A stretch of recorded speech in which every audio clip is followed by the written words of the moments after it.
Hey folks, welcome to the Houseplant Coach. This is Veronica with Oh Happy Plants, and today I wanted to say two things. Number one, if you ever use systemic, like bonide granules or something like that, any systemic pesticide that is like a soil mix-in or even a soil drench, just in case you're not aware, these ones with imidacloprid as the active ingredient, that is a neonicotonoid, which is the shit that really screws with our pollinators. I almost said pollinizers. You know what I mean. I can't words today. I'm having a hard time. That's the perfect time to record a podcast, right? Good job, Veronica. So if you use a systemic, be really, really aware that these plants, I think they stay active for about 2 to 3 months. You should not put your plants outside during that time. So if you do, number one, if you didn't know that these screw with bees, then forgive yourself if you're feeling things about that. It's not like it says on there that this is a neonicotinoid. Number two, if you are planning on using one, mark that pot. Or if you use it on all of your houseplants, keep those plants indoors, okay? I don't actually know how long those stick around. I'd imagine if you do some sort of watering method where you are watering your plant and allowing it to drain like into a bucket and then dumping that water, I would imagine you're probably not putting it down your drain, which honestly, then it would just go into the water anyway, into the water table, which is not good. But if you dump it outside, then that could be pouring pesticides that are really bad for pollinators out in your yard. So if you are a person that cares about that, and I would urge you to become a person that cares about not using neonics, just look into it. Bees are kind of essential to our survival as people. Pollination is like, it matters for every single plant that we eat. It's how seeds are made. Like if you're unfamiliar, this is how we eat food, is things pollinate plants and then we eat the plants because more plants can be created when they are pollinated. We don't have the ability to pollinate things ourselves. If shit gets real bad, I'd imagine there's going to be a drone that can be programmed to go out and do this. But, if we can rely on bees, let's do that, please. And that's only the selfish reason for protecting our pollinators. What about we just like to have creatures on Earth and not have things going extinct? Anyway, that's the depressing shit. So if you're going to use this, number one, try to only water what the soil will take up right then, because then this pesticide is going to be going into the plant. You're not going to need to dump water out of the saucer.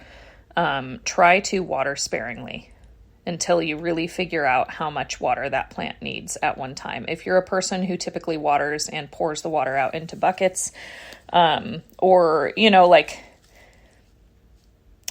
you let a plant butt chug, then the remaining water is going to potentially, if you've used systemics, is going to potentially carry the imidacloprid. And if you're dumping that down your drain or outside, then it's going to go into our water system or into the soil and potentially affect those little buggies, our little buggy friends. So, long story short, sorry. If you're going to use it, try to keep all of it in your house. And honestly, please only use it as a last resort. And last thing, so many people I see still use it in response to spider mites. And that actually, it's been shown to make spider mite populations worse.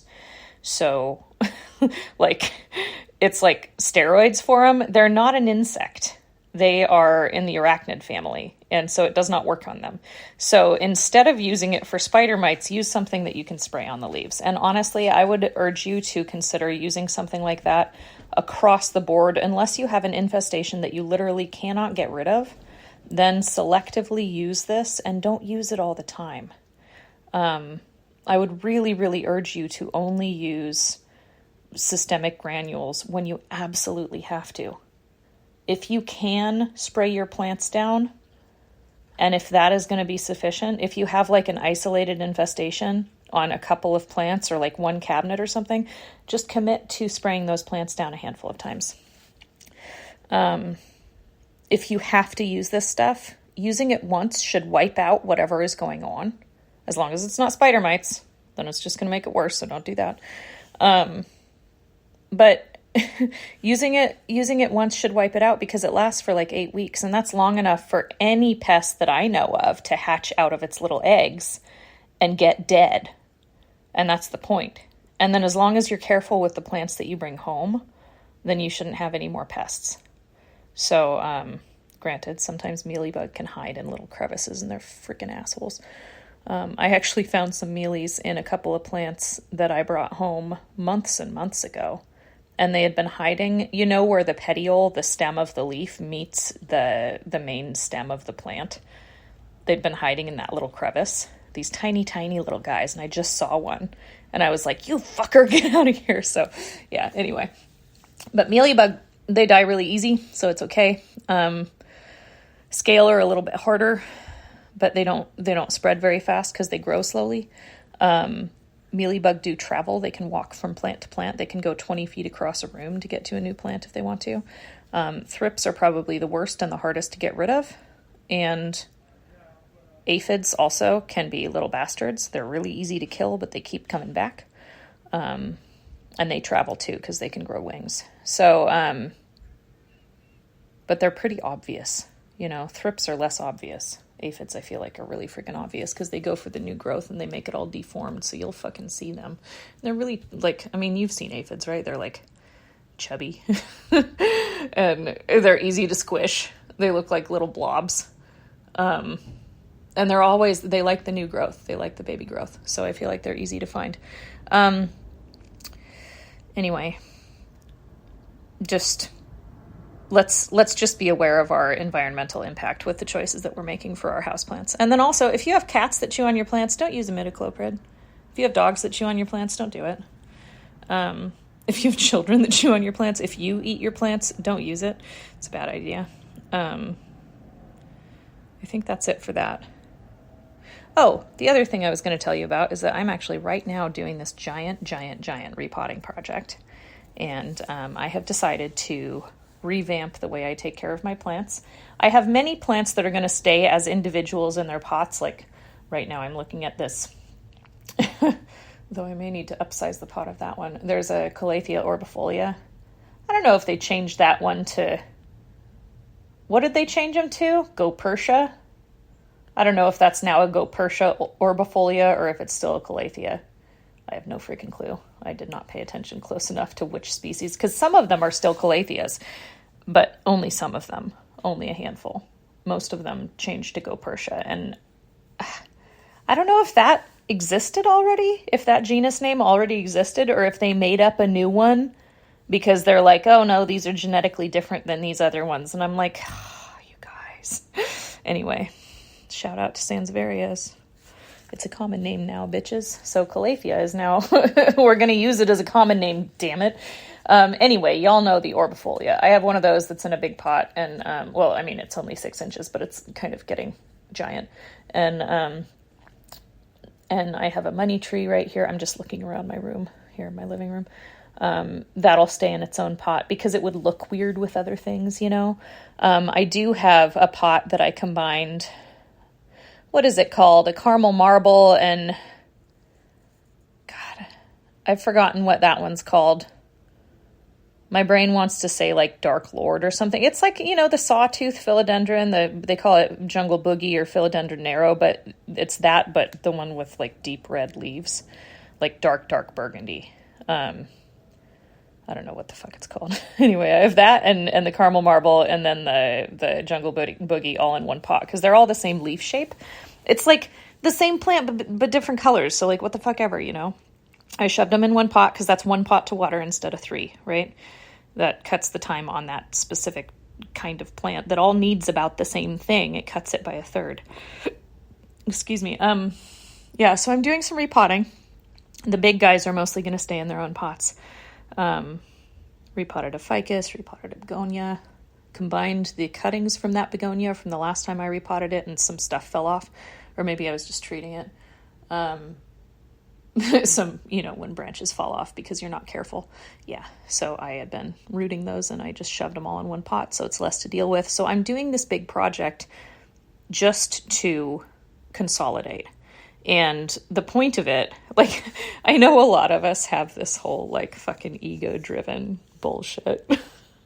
When people are like, I mean, I recently had somebody, not super recently, but somebody was asking me, like, how many Hoya types I have, or how many Hoyas do you have? And I'm like, well, what do you mean? Do you mean individual pots? Because I have some duplicates, or do you mean varieties, or what? Like, I don't know. I don't walk around with that number in my head. And I think I used to when it was less than 15, maybe. And back when my ego gave a shit, because there's a time in a plant person's life when your ego cares, when it's like you're responding to all of this, like, oh, well, I have 27 varieties of Hoyas. And it's like, okay, so you like them more than me. Or you've put more money into it and it's like a status thing or something like that. And I'm just like, yeah, okay, so I have Hoyas that I like. And like there are some over there, and there are some over there, and there are some over there. There's some in my bedroom. There's some by that window over there. Do I know what types they're... I mean, I know what types they are. But how many types? No. How many species? Not anymore. Am I going to get more of them? Yeah, because I really like them. Am I going to be able to count up the pots of Hoyas that I have soon? Yeah, because I'm going to be combining like 12 species in one pot, because I have many that are pretty small. And I'm just like, can I just throw all of these, instead of having them in like 3-inch, 4-inch, 5-inch pots, instead of that, can we just put them all in one big bowl and just let them go nuts, please? Because then you don't have to water as much, because I'm sick of this shit. So anyway, I want to urge you to let your ego go and set yourself up for fucking ease and lean into that life. I know somebody who's a small business owner and is a lovely person and is really, really worried about appearances. And I'm over here just like, what the fuck ever, people. And they're like, we had an interaction at one point where I was just like, like, I fully expect you to not judge me. I won't judge you either. And this person was like, oh, of course not. And I'm like, great. Well, let's just not worry about that then. Like, it's the best gift I think we can give our friends, to stop being so, number one, stop being so concerned about what they're thinking of us. I mean, my best friend and I, shout out to you, my dear. If you're listening to this, I don't think you do, but anyway, when we started letting each other, like when we first met, there was a period of time where we didn't want the other one to come over if our house wasn't like at least reasonably tidy. And now, like, I mean, she's held my hand in a really, really serious sort of way through the last couple of years of my life. And now it's like, nothing matters anymore. And it, like, if we can give ourselves that gift to stop caring so damn much, stop being so ego driven, stop worrying about what other people think of us, and then allow other people to see that. When she saw my house totally a mess, it allowed her to let me see her house totally a mess. It gives other people permission to not be so fucking perfect, because we're not.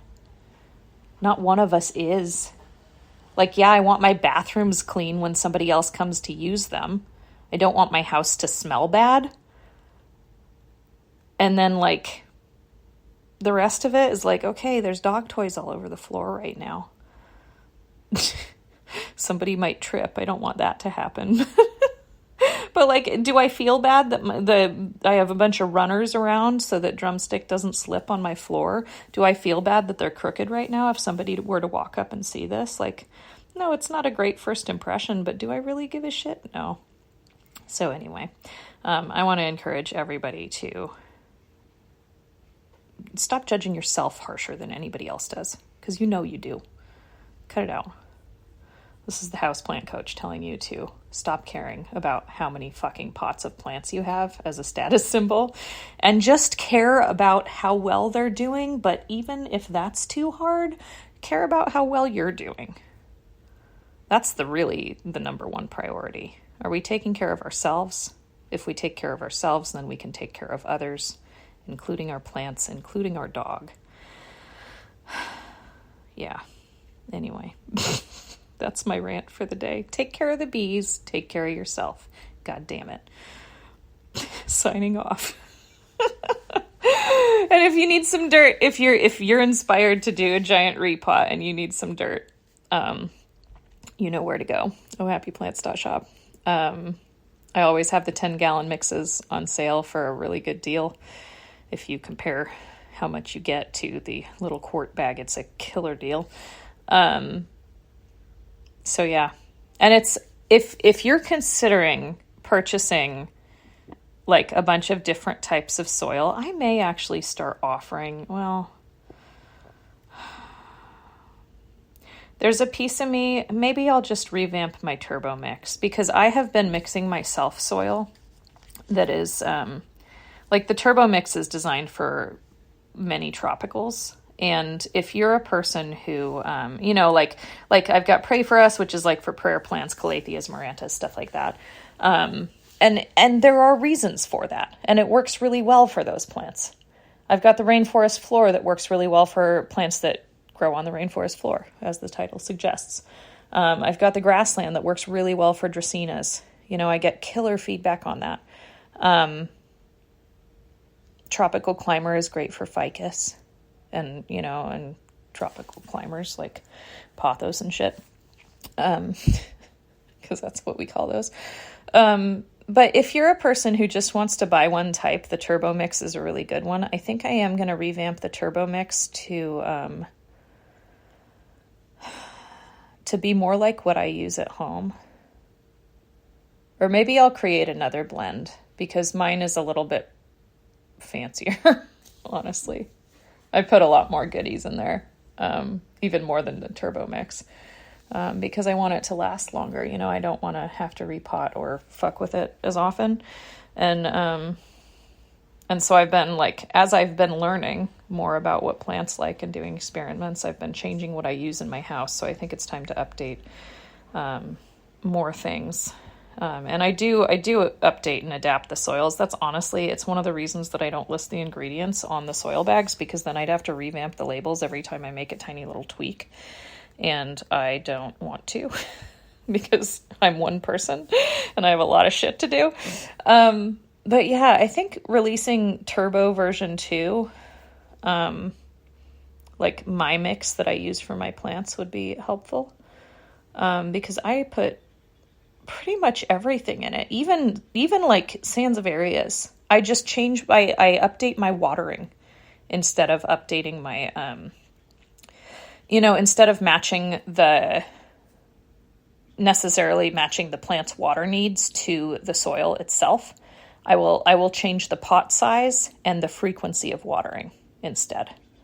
So what that looks like is this calathea right next to me, or the money tree. They both drink a shit ton of water. So I will leave them in whatever pot size I want, but I'll just make sure and water them a little more frequently than the other ones. Like I'll water them once a week or something like that. Just whatever works for your climate, your environment. Don't take my times, my frequency. Don't use that, because the size of your money tree is going to matter. The size of the pot it's in, the potting mixture, how much water it holds, the humidity and light and heat in the area is going to matter. All of the things. So whatever works for you. You might need to water it every 4 days. You might be able to go 2 weeks. It just depends on all of those things. So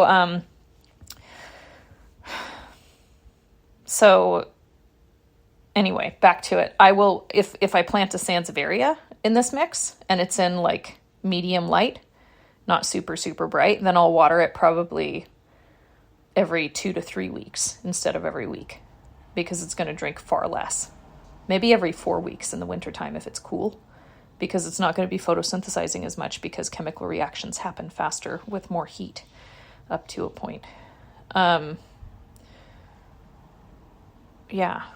I have plants over there that are like 6 inches from a grow light. Those ones I have to water much more frequently than than that philodendron I was talking about earlier, the 3-in-1 monster thing, jungle boogie, etc. That one I water less because it's about 2 feet from a grow light.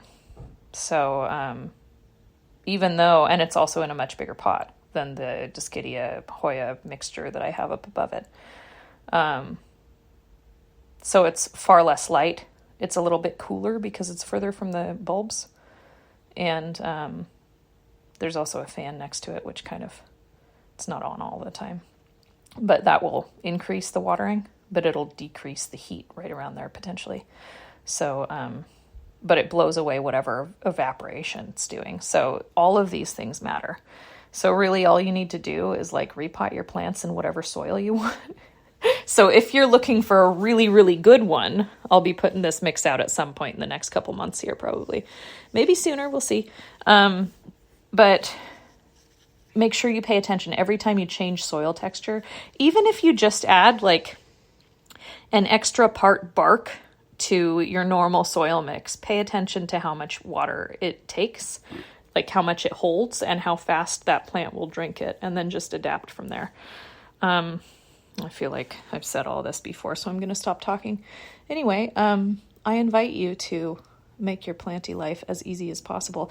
Also, I'm going to be adding wicks to some of them, wicks with risers, which might look like a few rocks from my garden that I've washed off. Just whatever to hold the pot up out of the saucer, so the wicks can drain down or can drape down in there, so whatever water drains out can be sucked back up. Wicks with a reservoir can be super handy on these plants that you just find yourself watering way too frequently. I am looking at you, Calathea, what's your face? You know, the one that starts with a W that nobody can pronounce. I can say it. It takes a lot of work. I'm too tired right now. Anyway, that one, it's always like, hey, water me. And I'm like, God damn it, I just watered you. So I'm going to fix that with some wicks when I repot it. But that's another one that's going to stay in its own pot because I am thinking that it's just, I can't combine that with anything else because the pot would be like, 20 inches wide. Anyway, yeah. If you can go easy on yourself, do it. Happy Labor Day weekend. I hope everybody is celebrating the fact that that unions exist, and I hope anybody who wants a union is working on it. Congratulations to you guys. God, I saw something recently. I think it's like a meme that's been floating around forever. And it was this guy who was like, yeah, growing up with my family working in the mines, it was really unpredictable. One year for Christmas, I got a toothbrush. And the next year, I got a bicycle. And then grandma comes in and is like, yeah, that's when we unionized, idiot. Like, oh, look, you're being paid more. It's not unpredictable. It's that your salary went up because you have collective bargaining. Anyway. Yeah. So the cost of the eggs that I buy just went up like $1.50. Same eggs. You know the chicken farmers are not making more money. You know it.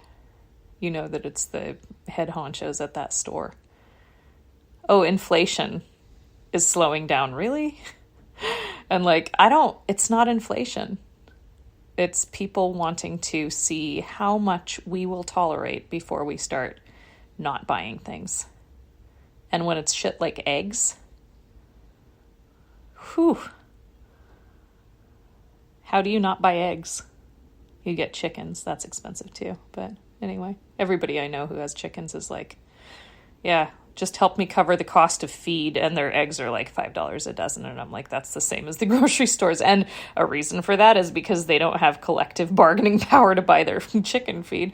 I wonder where you can get chicken feed for super cheap, like good quality. Maybe you'd have to like raise your own bugs.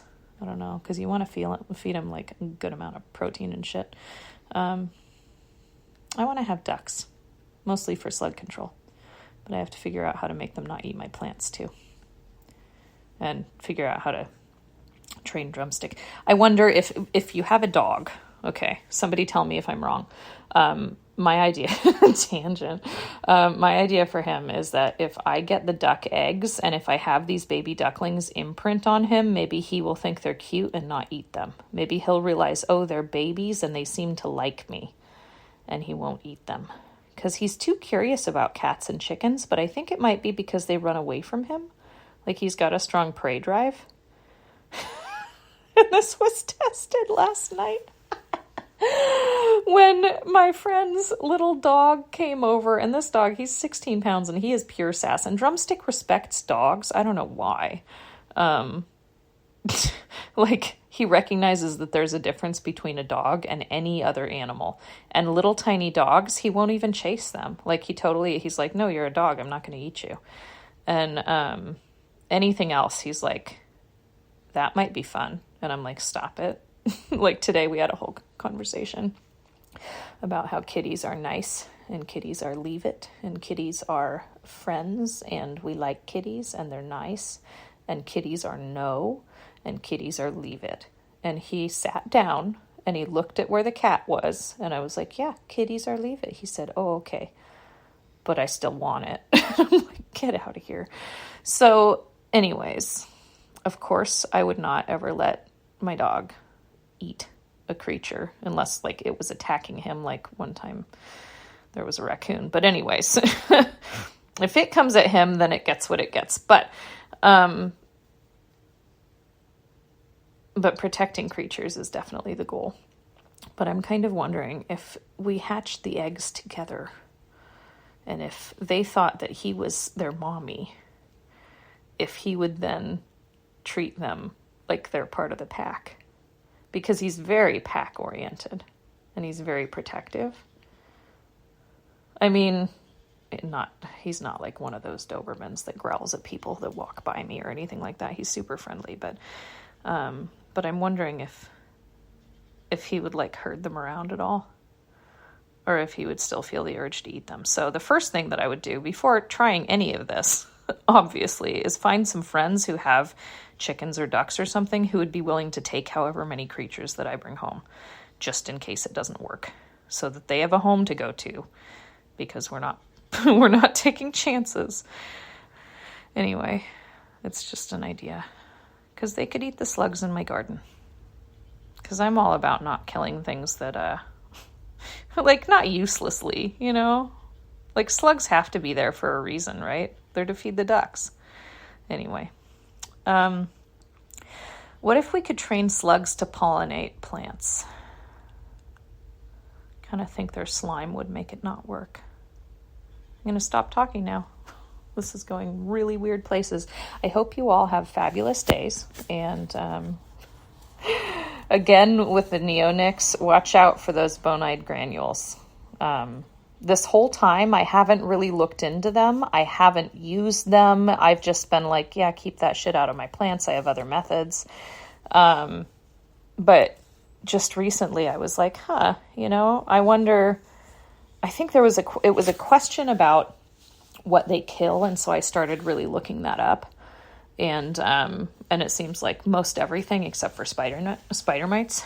And they're not really good for any other creatures either, it seems like. I'm sure they're not great for us, but I did not realize that they were a neonicotinoid. So I think that might not be common knowledge, so I just thought I'd share that. Anyway, I hope everybody has an easy Sunday. I might go take a nap. I think it's a good idea. Or drink some coffee. Or do both. And in true ADHD style, drink the coffee, take a nap, and then get to work, right? Okay. Have a good day, guys. Bye.